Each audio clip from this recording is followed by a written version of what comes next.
Bismillahirrahmanirrahim. Dear students, you are watching educational channel KMCH. I am Khalid Mahmood from KMCH Physics Academy. Our subject is Physics of class 9th. We are solving its problems. Today we have to solve problem number 7.8 of unit number 7. Unit number 7 is properties of matter. Let us see the statement of problem number 7.8. It is a cube of glass of 5 centimetre side. एक glass का cube है हमारे पास, उसकी एक side जो है वो 5 centimetre है। इसका मतलब ये हुआ उसकी लेंथ भी 5 सेंटीमीटर है, उसकी विड्थ भी 5 सेंटीमीटर है और उसकी हाइट भी 5 सेंटीमीटर है क्योंकि वो क्यूब है। एंड मास 306 ग्राम और उसका मास 306 ग्राम है। Has a cavity inside it, उसके अंदर एक कैविटी है, यानी अंदर से वो कुछ मटेरियल जो है उसका ग्लास का वो नहीं है, यानी खोखला है अंदर से वो। If the density of glass is 2.55 ग्राम पर सेंटीमीटर क्यूब, कि अगर ग्लास की डेंसिटी जो है वो 2.5 ग्राम पर सेंटीमीटर क्यूब हो, find the volume of the cavity, तो कैविटी की वॉल्यूम हमने मालूम करनी है।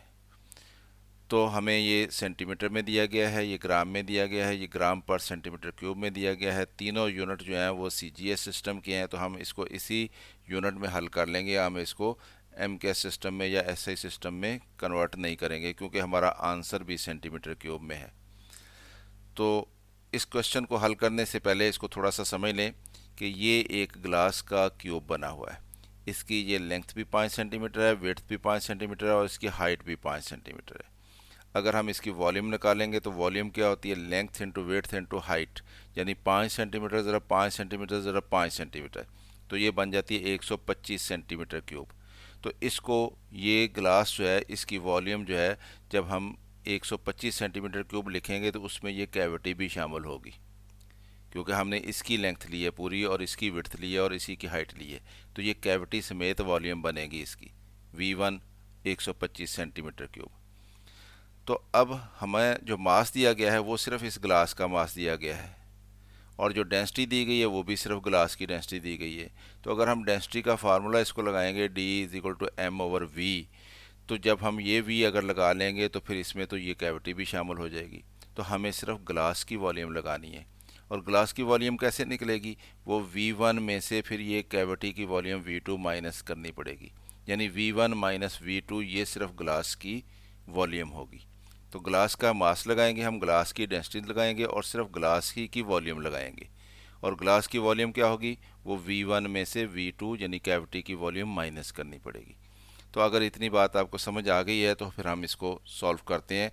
आप इस डायग्राम को नहीं बनाएंगे क्वेश्चन हल करते हुए, ये सिर्फ आपको समझाने के लिए बनाई गई है।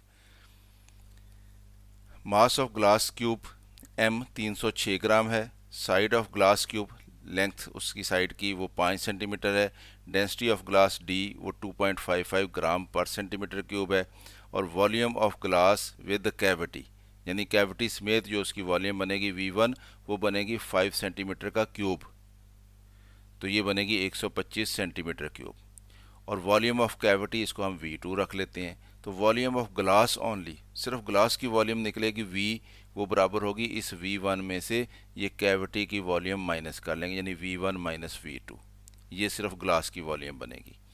अब जब हम डेंसिटी का फार्मूला लगाएंगे, we know that density of glass is equal to होगी mass of glass over volume of glass only, सिर्फ ग्लास की वॉल्यूम लगानी है यहाँ पे। तो डेंसिटी ऑफ ग्लास D है, मास ऑफ ग्लास M है और वॉल्यूम ऑफ ग्लास ओनली जो है वो V1 माइनस V2 है, यानी पूरे क्यूब की वॉल्यूम माइनस कैविटी की वॉल्यूम, तो ये कैविटी की वॉल्यूम है। तो अब इस फार्मूला में हमने ये V2 मालूम करना है, ये हमें कैविटी की वॉल्यूम मालूम करने के लिए कहा गया है। इस V1 माइनस V2 को आप इधर ले जाएं, D को आप इधर ले जाएं, तो V1 minus V2 is equal to M/D हो जाएगा। M की वैल्यू 306 ग्राम है और D की वैल्यू 2.55 ग्राम पर सेंटीमीटर क्यूब है। ग्राम ग्राम से कट जाएगा, सेंटीमीटर क्यूब की पावर -3 ऊपर जाके सेंटीमीटर की पावर 3 बन जाएगी। और जब 306 को 2.55 से डिवाइड करेंगे तो 120 बन जाएगा। तो ये V1 minus V2 is equal to 120 centimetre cube आ गई। और V1 हमें मालूम है पूरे क्यूब की वॉल्यूम जो है वो 125 सेंटीमीटर क्यूब है, जो उसके कैविटी समेत।